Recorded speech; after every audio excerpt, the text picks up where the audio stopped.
ఏమైంది నాన్న? 20 ఏళ్ల నా పెంపకంలో కనపడిన నవ్వు 3 ఏళ్ల మీ సంసార జీవితంలో నీ ముఖంలో కనిపిస్తుంది. ఇంతకీ అల్లుడెక్కడమ్మా?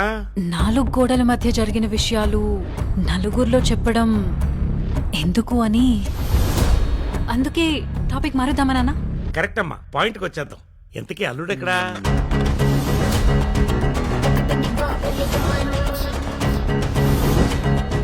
కలిసి ఉండలేనప్పుడు విడిపోవడమే కరెక్ట్. వదిలేసి వెళ్ళిపోవడానికి నేను నీ లైఫ్ లోకి వచ్చానా, నువ్వు నా లైఫ్ లోకి వచ్చావు?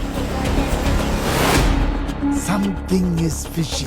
కథలు రాసే అలవాటు ఉంది, నాకు కథలు చెప్పొద్దు. ఎవరు ఆ అమ్మాయి? మీ పేరు? Nicola Sebastian. ఏం కోలా? Nicola Sebastian. చాలా అందంగా ఉన్నావు. ఈయన పేరు మొట్టరాజా, నేను ఈయనకి అసిస్టెంట్ ని. నా పేరు ఇది. అది కాదా?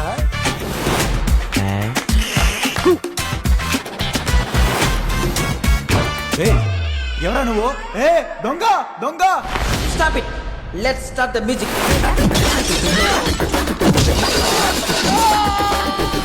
అమ్మ లాంటి అమ్మాయి నా లైఫ్ లోకి వచ్చిందని చెప్పావు కదా ఆయమ్మ. ఒక పిశాచి లాంటిది వచ్చిందంటే. నువ్వు పువ్వుని చూసావు బ్రో, కింద ఉన్న ముళ్ళిని చూడలేదు. ఇప్పుడు ఏం చేయాలరా? పడవనేది, దానికి పడ్డ రంధ్రాలు నీది.